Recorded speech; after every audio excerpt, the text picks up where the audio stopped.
I'm going to bring in now Barbara Doran, BD8 Capital Partners, the founder and CEO. So, it's really, there's a lot of anxiety out there. There was always a lot of anxiety about the return on investment, but the conversation has changed because this seems to be the wild card now. Yeah, and I know I liked what you said in the end is, or does this validate things? Right. And I think that's really the key question because people are freaking out about a lot of things. Return on investment, we're not seeing the monetization. China's coming in, pricing will go down, but the fact is demand is overwhelmingly strong and looks like it's just continuing to increase.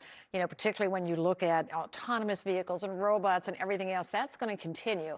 And if you look, when you start to drill down into the China issue, I mean, you look at, say, the memory stock that just went public, they're doing DRAMs. That's a commodity. That is not where the AI chip demand is. And yet, Hynix came in a little less than expected because they're doing HBMs, which, it's a smaller market, but that's where it's going, to your point. So the street can't grapple with things. A few months ago, you and I kind of talked about ASML. Are they under threat, right?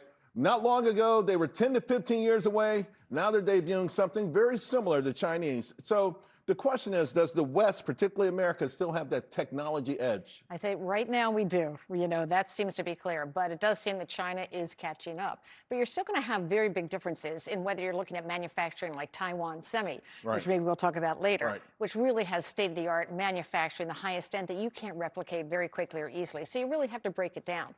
But I think given our culture and the innovation, doesn't matter, China has their centralization of money, we have the innovation drive. Okay. So the fate now, hyperscalers. You can see now they're all getting absolutely hammered. Apple, of course, is standing out in the crowd. It was getting hammered before, it wasn't making investments. Now everyone's saying maybe they were smart not to make these investments. What's the fate of these companies?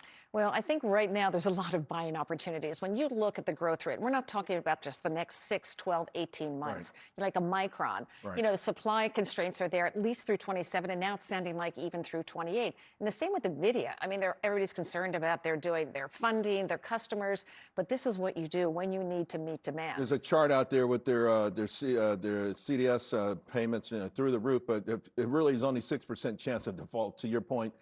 And the free cash flows, if you're patient, between now and 2030 will go to places they've never been before. You brought up Micron. I'm going to bring up here a little schematic because I talked about CXMT. Right now, about 7% of the global market. Micron, you think, is in the sweet spot, though, right now?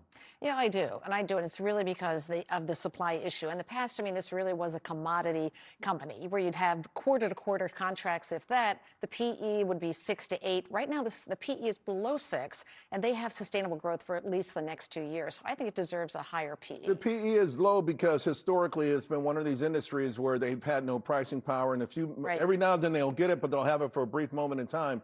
You think, so your suggestion is a new paradigm, that they've gotten to a level and that the market's got to catch up to that. They're not going to lose this pricing power. Not for a while to come. I mean, it was really DRAM commodity, which is still a commodity, but you can really look at them more as an AI infrastructure play because everything they're doing is feeding in to all the AI demand, whether it's data centers, robots, et cetera. You mentioned Taiwan Semi again, just unstoppable, beautiful chart, starting to break down a little bit. It's been below the 50-day before, but it's usually bounced back sooner than this. In free fall. Unnecessary buying opportunity? I think it's a buying opportunity. Yeah. Nothing's changed for them.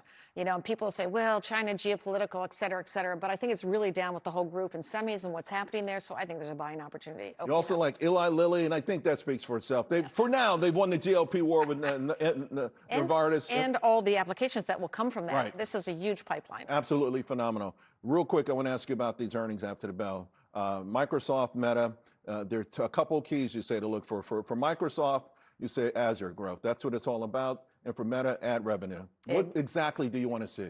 Well, on Microsoft with the Azure, that's obviously key. They came in at 40+%. And this time it's expected to be the same. But it's also, you want to see what they're saying about CapEx because they've been sort of very cautious and careful about it.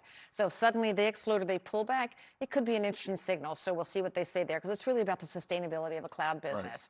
Yeah, and Meta, question right now is not just, it's clear they've monetized all their AI investment to really up their engagement, their advertising, responsiveness, and revenue, but now it's they're spending even more. And so people want to hear them articulate, what is the end game there? Where do we see that playing out? 15 seconds, the catch-22 coming into earnings season. They said if these hyperscalers pull back on their spending, the whole rally dies.